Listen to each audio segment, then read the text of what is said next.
الحمد لله رب العالمين والصلاة والسلام على أشرف الأنبياء والمرسلين وعلى آله وصحبه أجمعين أما بعد أعوذ بالله من الشيطان الرجيم بسم الله الرحمن الرحيم والعصر إن الإنسان لفي خسر إلا الذين آمنوا وعملوا الصالحات وتواصوا بالحق وتواصوا بالصبر صدق الله العظيم۔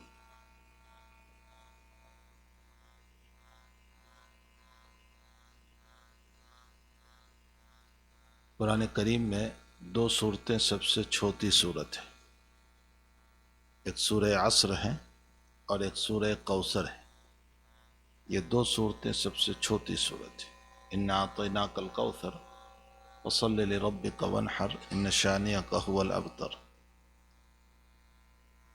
والعصر ہے تو بڑی مختصر صورت لیکن معنی کے اعتبار سے بڑی جامع صورت ہے۔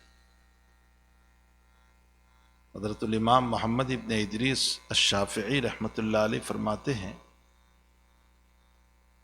کہ تعالی جل شانہ و من والہ اگر قرآن نہ اتارتا اور صرف سورہ عصر کو اتار دیتا تو انسان کی ہدایت کے لیے کافی و شافی تھا۔ اتنی جامع صورت ہے سورہ عصر، وہ اس کے معانی سے ہمیں سمجھ میں آئے گا کہ یہ صورت کتنی جامع صورت ہے۔ سب سے پہلے اللہ تعالیٰ نے قسم کھائی ہے والعصر۔ عصر کا معنی زمانہ بھی ہوتا ہے اور عصر کا معنی عصر کا وقت بھی ہوتا ہے۔ اگر یہاں عصر کا وقت لیا جائے تو حق تعالیٰ جل شانہ و من والہ نے پہلے ایک بات یہ سمجھیں کہ قرآن کریم میں اللہ تعالیٰ نے بہت سی قسمیں کھائی ہیں۔ کبھی والتین والزیتون وطور سینین وہذا البلد الامین، یہ بھی قسمیں ہیں۔ لا اقسم بہذا البلد وانت حل بہذا البلد، یہ بھی قسمیں ہیں۔ نون والقلم وما یسطرون، یہ بھی قسمیں ہیں۔ اللہ تعالیٰ نے بندوں کو یہ کہا ہے کہ تم غیر اللہ کی قسم نہ کھاؤ، ہمیں منع کیا ہے کہ تمہیں غیر اللہ کی قسم کھانے کا کوئی حق نہیں۔ اس کی وجہ یہ ہے کہ اگر غیر اللہ کی قسم کھاتے ہیں تو غیر اللہ کی عظمت آتی ہے۔ اس لیے عربوں کی عادت تھی کہ کبھی باپ کی قسم کبھی ماں کی قسم۔ نبی علیہ الصلوۃ والسلام نے فرمایا لا تحلفوا بآبائکم، اپنے باپ داداؤں کی قسمیں نہ کھاؤ۔ یہ جو ہمارے وہاں بھی ماحول ہے ماں کی قسم باپ کا قسم، یہ اس طرح قسمیں نہیں کھانا چاہیے، منع کیا گیا۔ قسم اللہ کے نام کی کھائی جائے، پھر بہت زیادہ قسمیں بھی نہ کھائی جائے۔ حدیث شریف میں ہے کہ جو جتنی زیادہ قسم کھاتا ہے وہ اتنا بڑا جھوٹا ہوتا ہے۔ اس لیے کہ بہت قسم کھانے والا جو ہے اس کو لت پڑی ہے، عادت پڑی ہے قسم کھانے کی، تو وہ جھوٹا انسان ہے۔ عائشہ صدیقہ رضی اللہ تعالی عنہ کی روایت بخاری شریف میں ہے، اللہ کے نام کی عزت کتنی ہونی چاہیے۔ آج ہمارے وہاں حق تعالیٰ کے نام کی عظمت نہیں،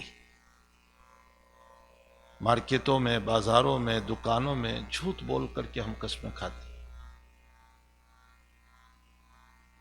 ایک مرتبہ آپ صلی اللہ علیہ وسلم نے فرمایا الا انبئکم باکبر الکبائر، میں تمہیں بڑے گناہوں میں بڑے گناہ نہ بتاؤں، بڑے سے بھی بڑے؟ فرمایا ضرور بتا دیجئے یا رسول اللہ۔ فرمایا الشرک باللہ، اللہ کے ساتھ دوسروں کو شریک کرنا، یہ اکبر الکبائر ہے، بہت بڑا گناہ۔ ان اللہ لا یغفر ان یشرک بہ ویغفر ما دون ذلک لمن یشاء، اللہ قیامت کے دن سارے گناہوں کو معاف کرے گا، شرک کو معاف نہیں کرے گا، اس کی معافی کی کوئی گنجائش نہیں۔ حتیٰ کہ روایتوں میں ہے کہ مشرک اور اللہ کے کافر بندوں کے لیے عذاب میں بھی کوئی کمی نہیں ہوگی۔ تو ایک تو شرک کرنا بہت بڑا گناہ۔ دوسرا نبی علیہ الصلوۃ والسلام نے فرمایا وعقوق الوالدین، والدین کی نافرمانی اکبر الکبائر، گناہوں بڑے گناہوں میں بڑا گناہ ہے والدین کی نافرمانی۔ روایتوں میں ہے کہ اگر تم اپنی روزی میں برکت چاہتے ہو تو والدین کی اتباع کرو، عمر میں برکت چاہتے ہو تو والدین کی اتباع کرو، اس سے عمر میں برکت ہوتی، رزق میں برکت ہوتی۔ اور ایک روایت میں فرمایا کہ صلہ رحمی کرو رشتہ داروں کے ساتھ، حسن سلوک کا معاملہ کرو، اس کا فائدہ یہ ہوتا ہے کہ حق تعالی ہمارے رزق میں برکت دیتا ہے۔ لوگ برکت کی تعویذ تلاش کرتے اور وہ برکت کی تعویذ کوئی دے دیتا ہے کہ اس کو تکیے میں رکھنا، اس کو بستر میں رکھنا، اس کو وہاں رکھنا، اور ایک تعویذ نبی اکرم صلی اللہ علیہ وسلم دے رہے ہیں کہ رشتہ داروں کے ساتھ حسن سلوک کرو، اچھے معاملات رکھو رشتہ داروں کے ساتھ، اللہ رزق میں برکت عطا فرمائے۔ اور یہ بہت بڑا عمل ہے، اس لیے کہ صاحب شریعت صلی اللہ علیہ وسلم وہاں سے لے کر بولتے ما ينطق عن الهوى ان هو الا وحی یوحی، اوپر سے لے کر بولتے۔ تو والدین کے ساتھ حسن سلوک، اسی لیے اللہ تعالیٰ نے قرآن کریم میں اپنی توحید کے ساتھ والدین کو بیان فرمایا، وَقَضَىٰ رَبُّكَ أَلَّا تَعْبُدُوا إِلَّا إِيَّاهُ، اللہ کے علاوہ کسی کی عبادت نہ کرو، اور فوراً فرمایا وَبِالْوَالِدَيْنِ إِحْسَانًا، والدین کے ساتھ حسن سلوک کرو، اس لیے کہ اصلاً پیدا کرنے والا تو اللہ ہی ہے، لیکن دنیا میں اسباب کے درجے میں وجود میں لانے والے ماں باپ ہیں۔ اسباب تو یہی ہے، کوئی ہم آسمان سے کود کر کے تو نہیں آگے، یا بارش کی طرح ہمارا نزول تو نہیں ہوا، ایسی بات ہے کہ والدین ہیں ہمارے۔ تو ایک طرف اللہ نے اپنی توحید کو بیان کیا تو ساتھ ہی میں والدین کو بھی بیان فرمایا وَبِالْوَالِدَيْنِ إِحْسَانًا، اور پھر آگے آقا صلی اللہ علیہ وسلم نے فرمایا کہ اور بڑا گناہ نہ بتاؤں؟ فرمایا ضرور بتا دیجیے یا رسول اللہ۔ فرمایا وَشَهَادَةُ الزُّورِ، جھوٹی گواہی، جھوٹی گواہی، جانتے ہوئے کہ یہ غلط ہے پھر بھی اس کے فیور میں گواہی دینا۔ اور حضرت یوں ٹیک لگا کر کے بیٹھے تھے، سیدھے بیٹھ گئے، اور سیدھے بیٹھ کر اس کو بار بار بولنے لگے وَشَهَادَةُ الزُّورِ وَشَهَادَةُ الزُّورِ وَشَهَادَةُ الزُّورِ، جھوٹی گواہی، جھوٹی گواہی۔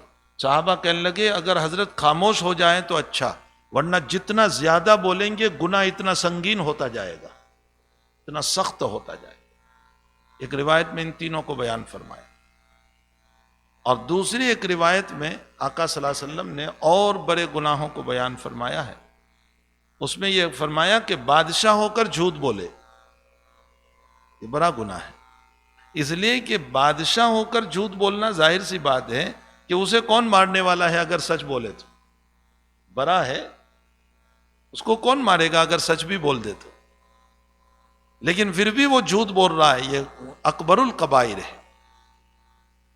اور دوسرا فرمایا کہ برہا ہو کر زنا میں مبتلا ہو، یہ بہت بڑا گناہ، اس لیے کہ جوان ہو تو ایک درجے میں کچھ نہ کچھ کہ بھئی چلو خواہشات کا مسئلہ ہے، بڑھاپا ہے، اور بڑھاپے کے باوجود اس گناہ میں ملوث ہونا، نبی علیہ السلام فرماتے ہیں کہ یہ کبیرہ سے بڑھ کر کبیرہ ہے۔ اور تیسرا، اپنے پڑوسی کی عورت کے ساتھ غلط کام کرنا، حضور پاک صلی اللہ علیہ وسلم فرماتے ہیں کہ یہ اکبر الکبائر ہے۔ اس کی وجہ یہ ہے کہ پڑوسی نے تجھ پر اعتماد کیا تھا، بھروسہ کیا تھا، اور تو نے اس بھروسے اور اعتماد کے خلاف کیا، اس لیے اکبر الکبائر۔ تو بہرحال خیر میں تو یہ کہہ رہا تھا کہ وَبِالْوَالِدَيْنِ إِحْسَانًا، والدین کے ساتھ حسن سلوک بہت بڑی چیز۔ تو تعالیٰ جل شانہ و من والہ نے جو قسمیں کھائی ہے، غیر اللہ کی قسم کھانے سے ہمیں منع کیا گیا کہ اللہ کی قسم کھاؤ، اور اللہ کی قسمیں بھی بہت نہ کھایا کرو، بہت ضرورت ہو تو قسم کھاؤ، بات بات میں قسم اچھی چیز نہیں ہے، اللہ کے نام کی بے حرمتی ہوتی، عائشہ صدیقہ رضی اللہ تعالیٰ عنہ کے بھانجے تھے عبداللہ ابن زبیر رضی اللہ تعالیٰ عنہ۔ عبداللہ ابن زبیر رضی اللہ تعالیٰ عنہ بڑے زاہد صحابہ میں سے ہیں، حجاج ابن یوسف نے جن کو شہید کیا تھا۔ عبداللہ ابن زبیر نے ایک مرتبہ کسی کے سامنے یوں کہہ دیا کہ خالہ جان سخاوت بہت کرتی ہے اور بچا کر کچھ نہیں رکھتی، تو مجھے خالہ جان پر تھوڑا سا بریک لگانا پڑے گا، یعنی تھوڑا سا قابو کرنا پڑے گا، جو آیا دے دیتی ہے، جو آیا دے دیتی ہے۔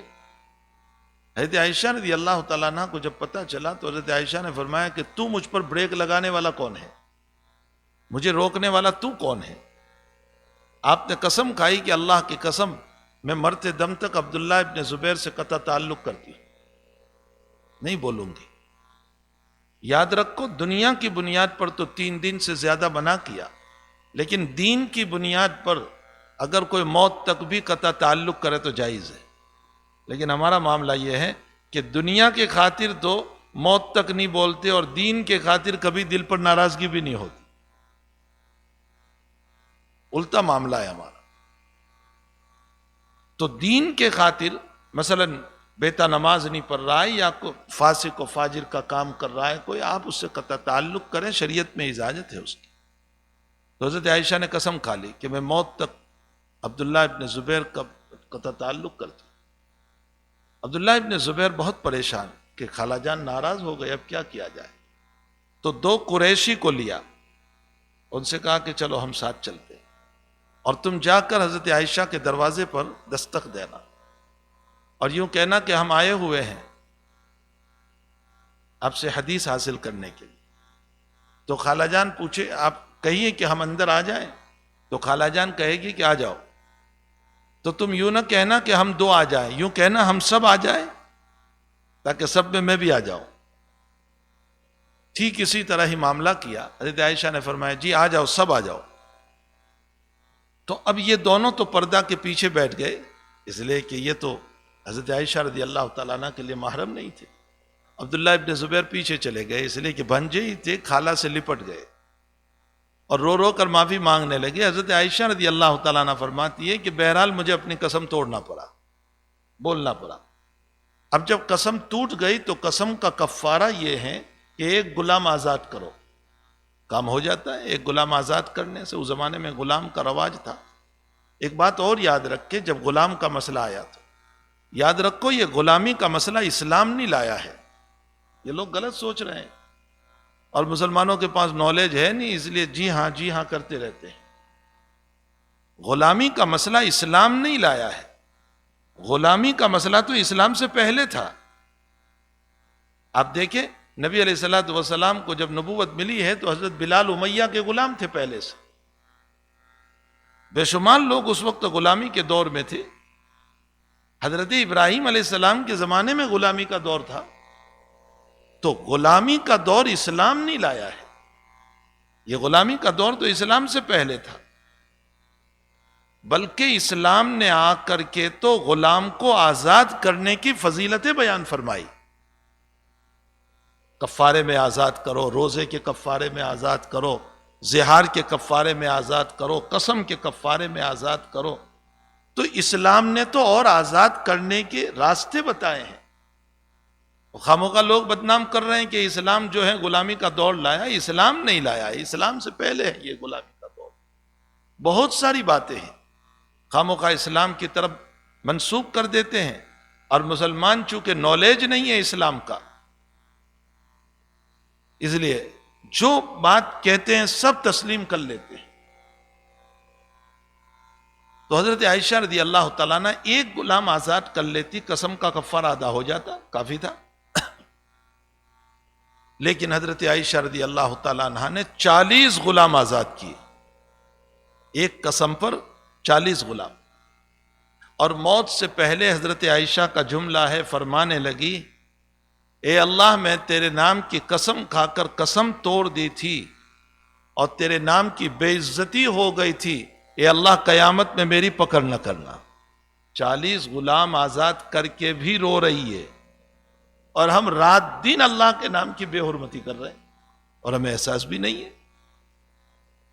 تو حق تعالیٰ کا نام کوئی ایسا نہیں ہے کہ اس کی بے عزتی اور بے حرمتی کی جائے۔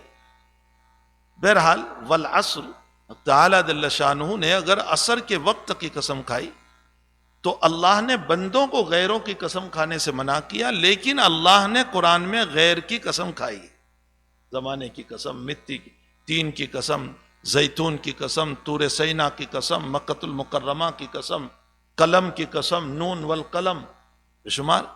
اس کی وجہ یہ ہے کہ ہمیں اس لیے منع کیا گیا ہے کہ تم غیروں کی قسم کھاؤ گے تو تمہارے دل میں غیر کی عظمت آ جائے گی۔ اللہ کہتا ہے میں تو اس لیے کھا رہا ہوں کہ مجھے ان چیزوں کی حقیقت تمہیں بتانا ہے، اس میں جو فضیلت ہے، جو فائدے ہیں وہ تمہیں بتانا ہے کہ تین میں کیا فائدہ ہے، زیتون میں کیا فائدہ ہے، طور سینا میں کیا فائدہ ہے، مکۃ المکرمہ میں کیا فائدہ ہے، اس کی باتیں بتانا ہے۔ تو والعصر، عصر کا معنی اگر عصر کا وقت لیا جائے تو ترجمہ ہوگا عصر کے وقت کی قسم۔ حق تعالیٰ نے عصر کے وقت کی قسم کیوں کھائی؟ اپنے بندوں کو اس بات کی طرف اشارہ کرنے کے لیے کہ صبح میں جب سن اور آفتاب جب طلوع ہوا تھا تو کتنی تمازت اور گرمی کے ساتھ طلوع ہوا تھا کہ ہماری نظریں بھی ہم اس سے نہیں ملا سکتے تھے، آنکھوں میں پانی آ جاتا۔ ہم صبح کو جب آفتاب کو دیکھتے ہیں، سورج کو دیکھتے ہیں، سن کو دیکھتے ہیں تو آنکھوں میں پانی آ جاتا ہے۔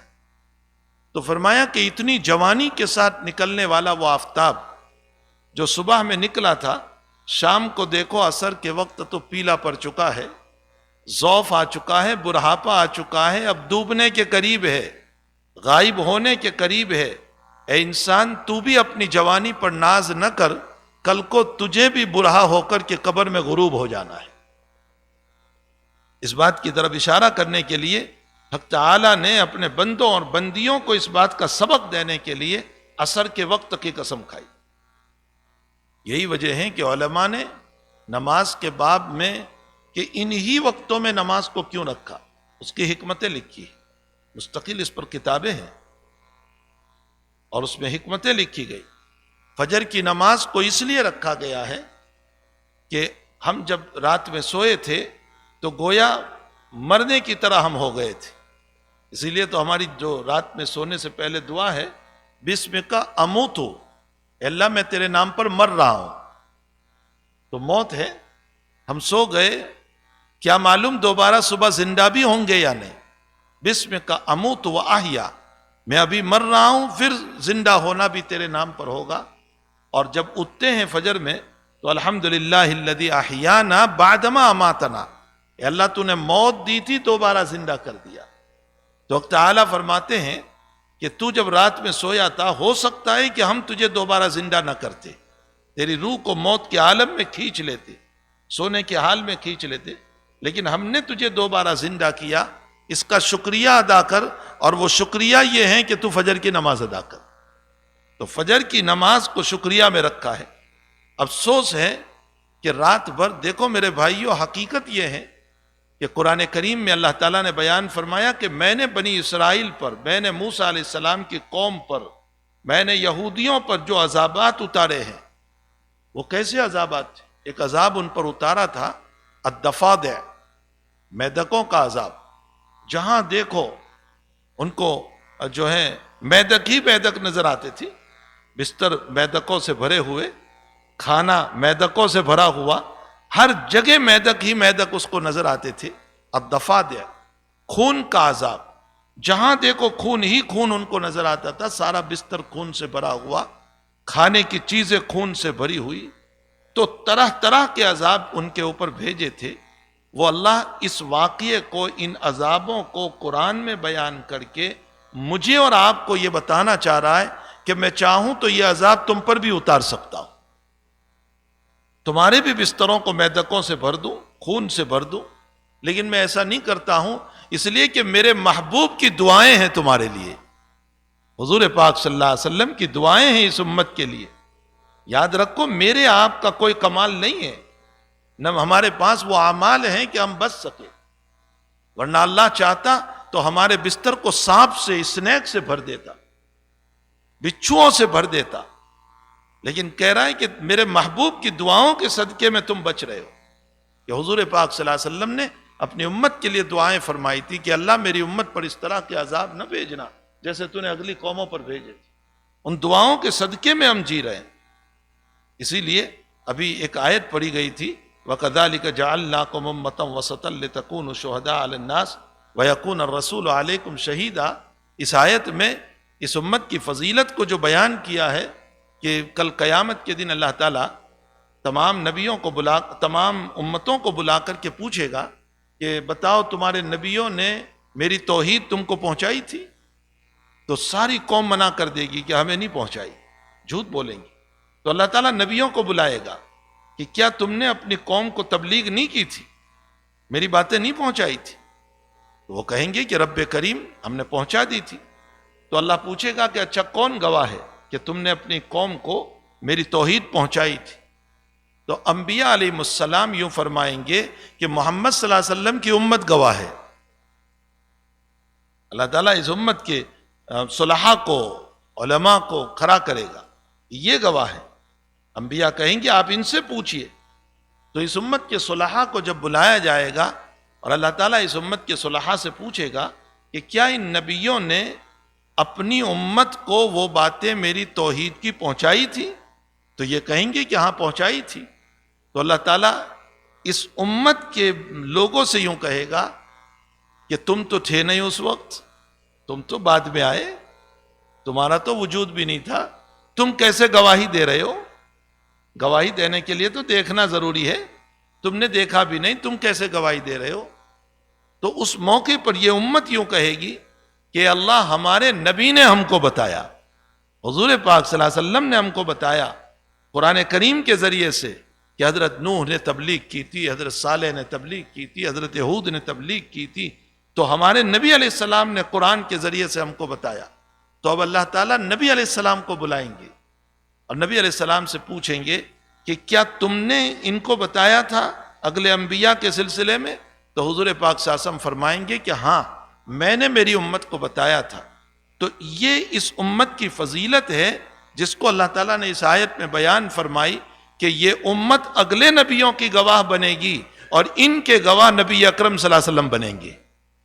یہ اس امت کی فضیلت ہے کہ اگلے نبیوں کی گواہ یہ امت ہوگی اور ان کے گواہ کون ہوں گے؟ حضور پاک صلی اللہ تعالیٰ علیہ وسلم ہوں گے. تو جو کچھ ہمیں ملا ہے بھائی وہ آپ صلی اللہ علیہ وسلم کی برکت سے، آپ کی بدولت ملا ہے، ورنہ نہ میری نمازوں میں کوئی جان ہے، نہ میری تلاوت میں کوئی جان ہے، نہ میری عبادتوں میں کوئی جان ہے، نہ میری دعاؤں میں کوئی جان ہے. ہم تو جب بھی دعا کرتے ہیں تو ہماری دعاؤں کا اکثر حصہ تو دنیا مانگنے میں ہوتا ہے. آپ دیکھ لیں، مجھے کہنے کی ضرورت نہیں ہے، آپ اپنی دعاؤں کو بہت جانتے ہیں کہ ہماری جب دعائیں ہوتی ہے نا تو اکثر دعا تو دنیا مانگنے میں ہوتی ہے، آخرت تو بہت کم مانگی جاتی ہے، قبر تو بہت کم مانگی جاتی ہے، ایمان پر ہدایت کا دوام تو بہت کم مانگا جاتا ہے. بس دنیا ہی دنیا، اولاد کو مانگتے ہیں، فلاں کو مانگتے ہیں، کاروبار کو مانگ رہے ہیں، عزت کو مانگ رہے ہیں، رزق کو مانگ رہے ہیں، بس یہی چیزیں زیادہ مانگی جاتی ہیں. یہ تو ہماری دعاؤں کا حال ہے. تو کوئی ہماری نمازوں کی بنیاد پر ہمیں فضیلت نہیں ہے، اصل فضیلت محمد الرسول اللہ صلی اللہ علیہ وسلم کی بنیاد پر ہے. تو ہمیں چاہیے کہ فجر کی نماز ادا کریں شکرانے میں کہ اللہ تعالیٰ نے ہمیں دوبارہ زندہ کیا، تو ہمیں چاہیے کہ فجر کی نماز ادا کر لیں. پھر ظہر کی نماز کیوں رکھی گئی؟ علماء فرماتے ہیں کہ ظہر کی نماز اس لیے رکھی گئی کہ ظہر کے موقع پر آفتاب زوال پذیر ہو گیا، اور زوال کا معنی ہوتا ہے اب جوانی ڈھلنے لگی. تو اللہ تعالیٰ فرماتے ہیں کہ تیری بھی جوانی ڈھلنے والی ہے، تو میری عبادت میں تھوڑا سا مشغول ہو جا. اس لیے زوال کے ڈھلتے ہی، آفتاب کے ڈھلتے ہی فوراً ہمارے پاس ایک نماز رکھی گئی جس کو ظہر کی نماز کہا جاتا. پھر عصر کی نماز کو اس لیے رکھا گیا کہ اس موقع پر آفتاب پیلا پڑ گیا جو بڑھاپے کی طرف اشارہ کر رہا ہے، اے انسان تو بھی بڑھاپے کی طرف جانے والا ہے، تیرا بھی چہرہ جو ہے نلکیاں پر جائے گی، دانت گر جائے گی، بڑھاپا آ جائے گا، تو کسی کام کا نہیں رہے گا، اور اس وقت تو کھڑے ہو کر عبادت کرنا چاہے گا تو بھی نہیں کر پائے گا. جوانی ہے، ذرا کھڑے ہو کر عبادت کر لے. تو عصر کی نماز اس بنیاد پر یاد دلا رہی ہے. اور مغرب کی نماز اس لیے رکھی ہے کہ اس موقع پر آفتاب غروب ہو جاتا ہے جو موت کی طرف اشارہ ہے کہ تیرا بھی آفتاب ایک مرتبہ قبر میں غروب ہونے والا ہے. اور عشاء کی نماز کیوں رکھی ہے؟ ہمارے حضرت شیخ مولانا زکریا صاحب رحمۃ اللہ علیہ نے بخاری شریف کے درس میں اس پر ایک عجیب و غریب حکمت بیان فرمائی کہ مغرب کے بعد تھوڑی دیر اجالا رہتا ہے، اس کے بعد اندھیرا شروع ہو جاتا ہے۔ فرمایا کہ جب تک اجالا رہتا ہے مغرب کے بعد کچھ دن بھر کے کاموں کے تذکرے ہوتے ہیں، آج میں نے یہ کیا، وہاں کیا، فلاں جگہ گیا تھا۔ اور جہاں رات شروع ہو گئی تو دن کے کاموں کو بھول جاتے ہیں اور رات کے تذکرے شروع ہو جاتے ہیں۔ ہوم ورک کر لیا، بچوں سو جاؤ، صبح اسکول جانا ہے، تو رات کے تذکرے شروع ہو جاتے ہیں، خود بھی اپنے سونے کی تیاریاں کرتا ہے۔ تو مغرب کے بعد تھوڑی دیر کے لیے دن کے کاموں کے تذکرے ہوتے ہیں، پھر لوگ بھول جاتے ہیں، رات کے تذکرے اور سونے کے تذکرے شروع ہو جاتے ہیں۔ فرمایا ٹھیک اسی طرح اے انسان، جب تیرا بھی آفتاب قبر میں غروب ہوگا اور تجھے دفنا دیا جائے گا تو 2-4 دن کے لیے لوگ تجھے یاد کریں گے، پھر تو ایسا بھول بھلیا ہو جائے گا کہ تیری اولاد بھی تجھے بھول جائے گی، تجھے یاد کرنے والا کوئی نہیں ہوگا۔ تو عشاء کی نماز پڑھ لے رات کے اندھیرے میں، تاکہ قبر میں جب تجھے کوئی یاد کرنے والا نہ ہو تب تیرا مولا تجھے یاد کرے گا۔ اس لیے عشاء کی نماز کو رکھا ہے۔ تو بہرحال میرے بھائیو، نمازوں کے اوقات میں بڑی زبردست حکمتیں ہیں، اس لیے ہمیں ان ٹائم کی پابندی کر کے اپنی نمازوں کو پڑھنا چاہیے۔ تو حق تعالیٰ جل شانہ نے والعصر سے یا تو عصر کے وقت کی قسم کھائی ہے اور اشارہ کیا اس بات کی طرف کہ جیسے عصر کے وقت میں آفتاب اپنے بڑھاپے کی طرف جا رہا ہے، ضعف کی طرف جا رہا ہے، اسی طرح انسان تو بھی قبر کی طرف جانے والا ہے۔ تو موت سے پہلے اور اس کی گھنٹی بجنے سے پہلے اللہ کی یادوں میں مصروف اور مشغول ہو جا، تاکہ یہ تیری زندگی جو ہے الدنیا مزرعۃ الآخرہ، یہ آخرت کی کھیتی ہے، اس کے اندر تو سبزیاں اگا لے تاکہ موت کے بعد کاٹنے کے کام میں آ جائے۔ اور والعصر کا دوسرا معنی بھی بیان کیا گیا ہے، جو انشاءاللہ میں کل کی مجلس میں عرض کروں گا۔ اللہ تعالی ہم تمام کو اپنی زندگی کو قیمتی سمجھ کر، جیسے ہیرا کو قیمتی سمجھتے ہیں، گول کو قیمتی سمجھتے ہیں، سلور کو قیمتی سمجھتے ہیں، زندگی کو قیمتی سمجھے۔ ایک بزرگ کے باب میں لکھا ہے، وہ فرماتے ہیں کہ میں نے والعصر کی تفسیر بازار میں سمجھی۔ ان سے پوچھا گیا کہ آپ نے بازار میں کیسے سمجھی؟ تو کہا ایک آدمی جو ہے برف بیچ رہا تھا اور بہت زور زور سے صدائیں لگا رہا تھا، برف لے لو، برف لے لو، برف لے لو، چلا چلا کر بول رہا تھا برف لے لو۔ تو کہا میں اس کے پاس گیا اور اس سے پوچھا کہ تو اتنا شور کر رہا ہے اور اتنا پریشان ہے، کہا اگر تھوڑی دیر میں یہ نہیں بکا تو یہ تو پانی ہو جائے گا، میرے ہاتھ میں کچھ نہیں آئے گا۔ فرمایا مجھے والعصر کی تفسیر سمجھ میں آ گئی کہ تعالیٰ نے جو زندگی دی ہے، تو فرشتے اور اللہ بھی اپنے قرآن میں ہمیں بار بار کہہ رہا ہے زندگی سے فائدہ اٹھا لو، فائدہ اٹھا لو، فائدہ اٹھا لو، اس لیے کہ یہ پانی کی طرح اور برف کی طرح پگھلتی جا رہی ہے۔ کل کو جب پگھل جائے گی تو قبر میں جانے کے بعد خون کے آنسو رو گے تو بھی کچھ ہاتھ نہیں آنے والا ہے۔ تو فرمایا مجھے والعصر کی تفسیر جو ہے وہ برف بیچنے والے سے سمجھ میں آ رہی ہے، اسی لیے شاعر کہتا ہے کہ ہو رہی ہے عمر مثل برف کم، ہو رہی ہے عمر مثل برف کم، رفتہ رفتہ چپکے دم بدم۔ جیسے کوئی جو ہے زندگی اور عمر کا اسٹاک نہیں کر سکتا ہے۔ اب دیکھیں لوگ بینک کے اندر بہت کچھ جو ہے پیسے جمع کرتے ہیں اور اسٹاک کر کے رکھتے ہیں کہ بعد میں کام آئیں گے، لیکن زندگی کا اسٹاک کوئی نہیں کر سکتا، عمر کا اسٹاک کوئی نہیں کر سکتا۔ جو بہنے والا وہ بہتی جا رہی ہے۔ آج جو عشاء کی نماز سے پہلے جو 8:30 بجے تھے، زندگی پوری ہو جائے گی، اب میری زندگی میں یہ ٹائم واپس آنے والا نہیں ہے، یہ دن چلا گیا، یہ رات چلی جائے گی، میں موت کی طرف جا رہا ہوں، میں قبر کی طرف جا رہا ہوں۔ حضرت علی رضی اللہ تعالیٰ عنہ فرماتے ہیں الدنیا مدبرۃ والآخرۃ مقبلۃ، دنیا جو ہے وہ پشت پھیر کر جا رہی ہے، دنیا جا رہی ہے، اس لیے کہ ہم جو ہیں کل 2 سال کے تھے، 5 سال کے، 15 سال کے، 50 سال کے، 60 سال کے ہو گئے، تو دنیا پشت پھیر کر جا رہی ہے۔ والآخرۃ مقبلۃ، اور آخرت سامنے آ رہی۔ وَلِكُلٍّ مِّنْهُمَا بَنُونَ، کچھ لوگ دنیا کے بھی بندے ہیں اور کچھ لوگ آخرت کے بھی بندے ہیں۔ حضرت علی فرماتے ہیں فَكُونُوا مِنْ أَبْنَاءِ الْآخِرَةِ، تم آخرت کے بندے بنو، دنیا کے بندے نہ بنو۔ اس سے ایک بات یہ بھی معلوم ہوئی کہ لوگ جو برتھ ڈے مناتے ہیں ہر سال اپنی زندگی کے اوپر اور کیٹ کاٹتے ہیں، ہمیں تعجب ہے اس بات کے اوپر کہ جس کی زندگی کا ایک بڑا حصہ چلا گیا وہ خوشی کیا منائے گا؟ اس کو تو رونا چاہیے کہ میری زندگی کے 2 سال چلے گئے، 3 سال چلے گئے، 5 سال چلے گئے، اس پر کیک کاٹ کر خوشی منانا یہ عقل کے خلاف ہے۔ حقیقت یہ ہے کہ اس کو تو رونا چاہیے کہ اللہ اکبر، یہ میرے جو 5 سال چلے گئے ہیں اب دوبارہ میری زندگی میں آنے والے نہیں ہیں۔ حق تعالی ہمیں فہم نصیب فرمائے، سمجھ نصیب فرمائے، اور اپنی یہ مبارک زندگی جو اللہ نے دی ہے اس زندگی کی قدر کرنے کی توفیق عطا فرمائے۔ الحمدللہ رب العالمین والعاقبۃ للمتقین والصلاة والسلام علی اشرف الانبیاء والمرسلین وعلی آلہ وصحبہ اجمعین۔ ربنا آتنا فی الدنیا حسنہ وفی الآخرۃ حسنہ وقنا عذاب النار وقنا عذاب القبر وقنا عذاب الحشر وقنا عذاب الفقر وقنا عذاب الدین واشرنا یوم القیامۃ مع المتقین مع الابرار۔ اللہم انا نعوذ بک من علم لا ينفع وقلب لا تخشع ونفس لا تشبع ودعاء لا يستجاب له۔ لا الہ الا اللہ العظیم الحلیم، سبحان اللہ رب العرش العظیم، والحمد للہ رب العالمین۔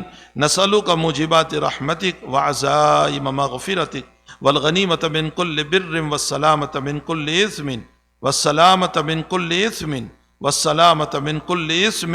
لا تدع لنا ذنبا الا غفرته ولا ہما الا فرجته ولا دینا الا قضیته ولا مریضا الا شفیته ولا میتا الا رحمته ولا حاجة من حوائج الدنیا والآخرہ ہی لک رضا الا قضیتها یا ارحم الراحمین۔ وصلی اللہ علی نبینا محمد وآلہ وصحبہ اجمعین برحمتک یا ارحم۔